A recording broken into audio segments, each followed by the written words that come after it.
ഭിന്നസംഖ്യയെ ദശാംശ രൂപത്തിലാക്കുന്ന ഒരു ചോദ്യം ചെയ്യാം. 1/2 + 1/4 + 1/8 ദശാംശ രൂപം കണ്ടുപിടിക്കാനാണ് ചോദ്യം. നമുക്ക് ഈ ഓരോ ഭിന്നസംഖ്യയും ദശാംശ രൂപത്തിലാക്കണം. അതായത് ഇപ്പൊ 1/2 നമുക്ക് എങ്ങനെ ദശാംശ രൂപത്തിലാക്കാം? താഴത്ത് തിരിക്കുന്ന ഛേദം നോക്കുക, അതിനോട് തൊട്ടടുത്ത് വരുന്ന 10 ആണോ 100 ആണോ 1000 ആണോ നോക്കുക. അതിനനുസരിച്ചാണ് നമ്മൾ അതിനെ ദശാംശമാക്കുന്നത്. ഇത് 2 കഴിഞ്ഞാൽ പിന്നെ വരുന്നത് 10 ആണല്ലോ. അപ്പൊ ഈ ഛേദത്തെ നമ്മൾ 10 ആക്കാൻ ഏതുകൊണ്ടാണ് ഗുണിക്കേണ്ടത്?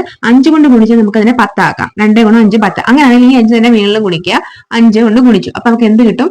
5/10 എന്ന് കിട്ടും. അപ്പൊ 5/10 എന്ന് പറഞ്ഞാൽ നമുക്കറിയാം ഒരു ദശാംശ സ്ഥാനം മാറ്റി കുത്തിയുടെ 0.5, അതായത് 5ന്റെ അടുത്ത് ഇങ്ങോട്ട് ഒരു പോയിന്റ് ഇട്ടു 0.5. അപ്പൊ നമുക്ക് എന്ത് കിട്ടി? 0.5 എന്നാണ് നമുക്ക് കിട്ടുന്നത്. ഇതുപോലെ തന്നെ 1/4നെയോ 1/4നെ 4നെ നമുക്ക് എന്താക്കാം? 10 ആക്കാൻ പറ്റത്തില്ല. 4 നമുക്ക് എങ്ങനെ ആക്കാം? 100 ആക്കാം. 4 × 25 എന്നുള്ളത് നമുക്ക് 100 ആക്കാം. അങ്ങനെയാണെങ്കിൽ മുകളിൽ 25 കൊണ്ട് ഗുണിക്കുക. അങ്ങനെ നമുക്ക് 25/100 എന്ന് കിട്ടും. 25/100 എന്ന് പറഞ്ഞാൽ എന്താണ്? 2 ദശാംശം മാറും അല്ലെ? അപ്പൊ അതായത് 0.25 എന്നാണ് നമുക്ക് ഇവിടെ ദശാംശം കിട്ടുന്നത്. ഇനി അടുത്തത് 1/8. 1/8നെ നമുക്ക് എന്താക്കാൻ പറ്റും? 1000 ആക്കാൻ പറ്റും. അതായത് ഇൻറ്റു 125 ചെയ്ത് കഴിഞ്ഞാൽ നമുക്ക് എന്താക്കാൻ പറ്റും?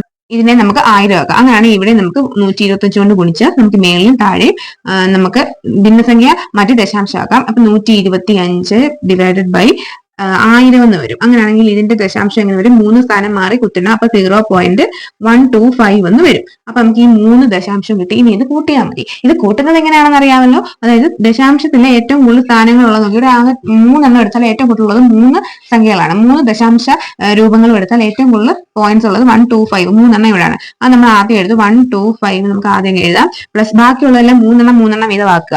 2 എണ്ണം ഉള്ളത് 0 പോയിന്റിന്റെ അവിടെയാണ് നമ്മൾ ഒരേ ലെവലിൽ വരേണ്ടത്. 0.25 ഉണ്ട്. ഇവിടെ നമ്പർ ഇല്ലാത്തത് നമ്മൾ 0 കൊടുത്താൽ മതി. ഇനി അടുത്തത് 0.5.